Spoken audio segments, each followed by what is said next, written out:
keep on going.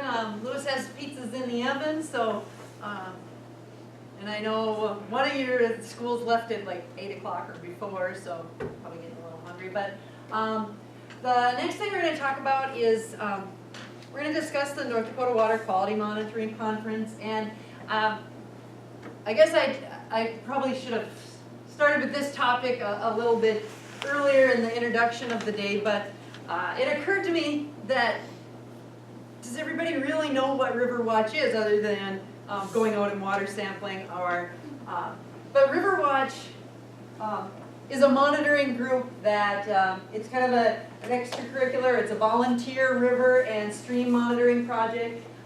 We've got ours geared mostly towards high school age students, but any community group could join up as well. But just to sum it up, it's a volunteer stream monitoring program. And I guess a few questions to ask when you have a study or you're doing monitoring is you got to know the who's, what's, when, where's, why's, how's, and when's. So I'm just going to kind of quickly breeze through these slides and just kind of what's expected of you and why we're doing what we do. So you guys are just 3 of the schools that we have participating in our Riverwatch program. There are Riverwatch, a lot of states, I don't know how many, but it's a program not just unique to North Dakota. There's one in Minnesota, Wisconsin, all over the country. But just the schools that are participating here through Prairie Waters are the Bayport CG group, West Fargo, and I put a little more on there. I should have put Montpelier, sorry. The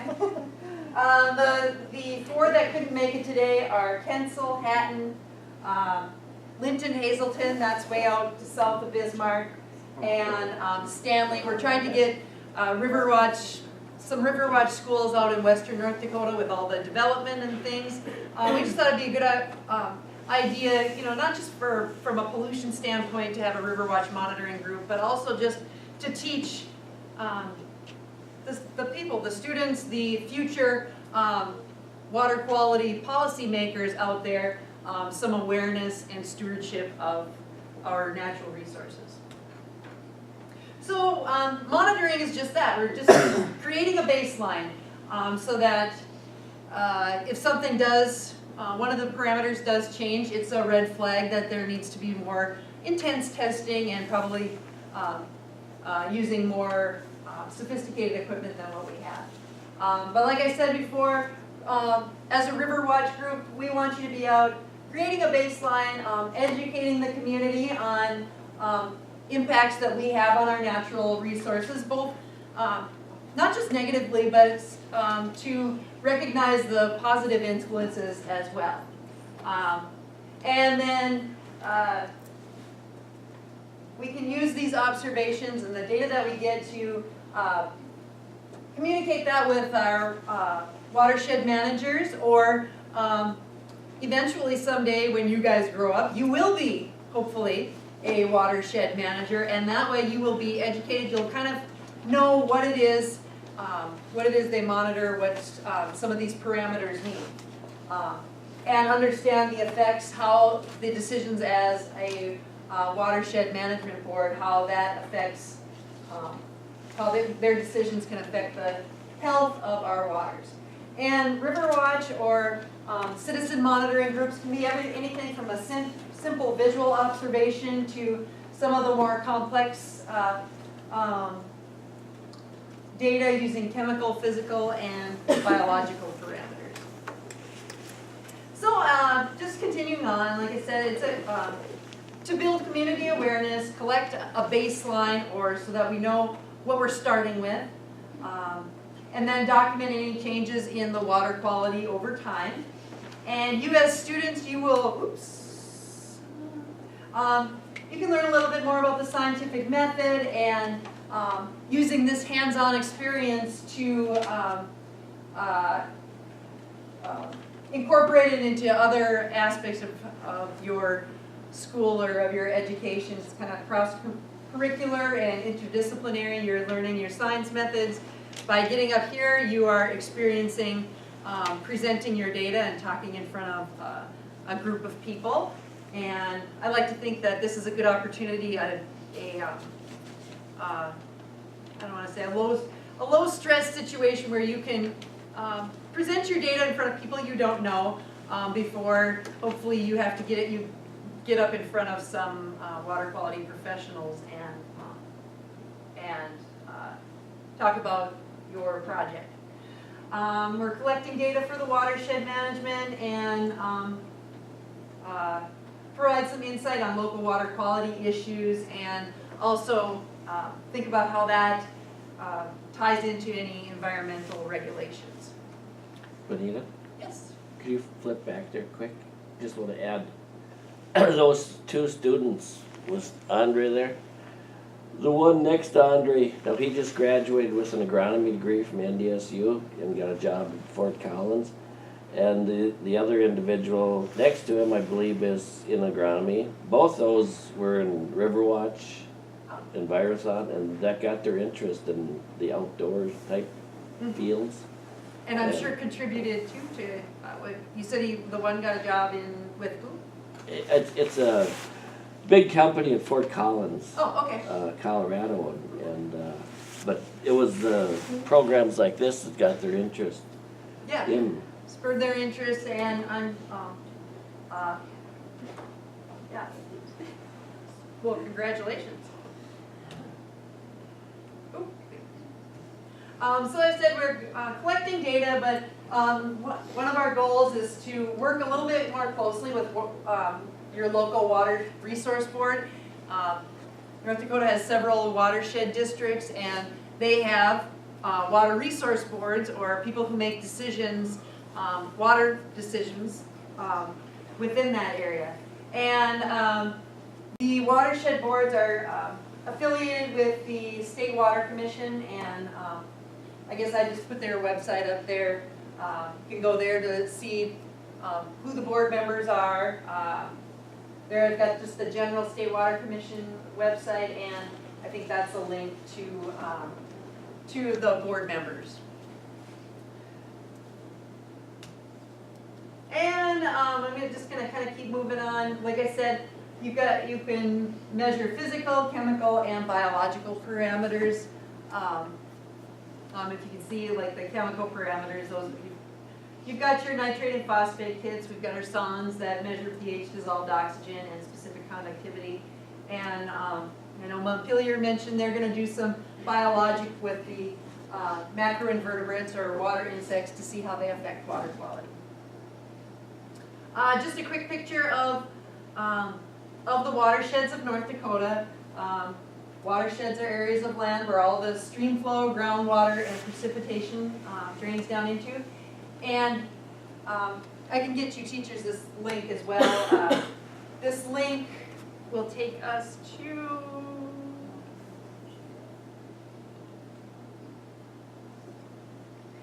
it's just got a watershed mapper, and whoa, if you zoom in, I guess I was on this the other day, and I just googled the Goose River watershed, but there you can kind of see an overview of their watershed, and click on different areas, and it'll show like the nearest sampling site that and data that was obtained there. So just kind of a quick showing what you can find on as far as data online. That was EPA website? That was, yep, watersgeoepa.gov. And I can send you the PowerPoint with the links on it as well. I had a guy call me up from the North Dakota Department of Health because he had the plat book or something and knew that we had land that went by this bridge, and so he was asking permission. But he was from the North Dakota Department of Health, and he was going to run his test this fall. But I, of course, was in the classroom, and he was out there taking water samples like right around my house on agricultural drains, like some of those of those drains are huge. Like the one that goes behind our place is bigger than the Maple River in the spring. And so he was doing agricultural drains. Have you guys heard about anything to do with that? Why they might be I interested in know that? they have a big program now to look at agricultural runoff and nutrient reduction. Yeah, There's a nutrient reduction, and so it's probably something where they're trying to get a handle of what's coming from where. okay. That's a new thing, huh? Well, Sad. it's probably been going on for a while. Yeah. I was just wondering if they put that up somewhere, or if they have to share that, or, Eventually, yes. yeah. And North Dakota Department of Health has a website where you can go and look at the data that they collect. But yes, I'm sure it'll eventually be put up at some point. Since they're a government agency, they pretty much are expected to. Mhm.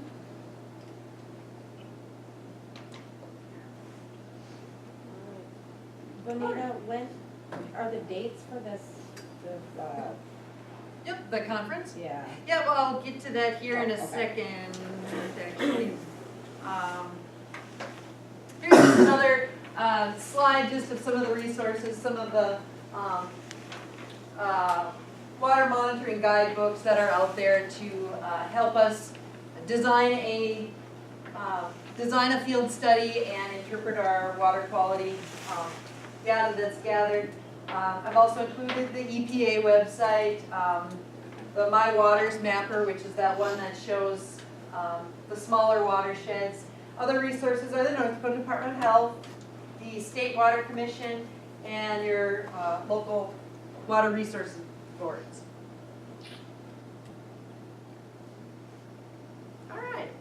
So with that, that kind of leads into your question about the Water Quality Monitoring Conference and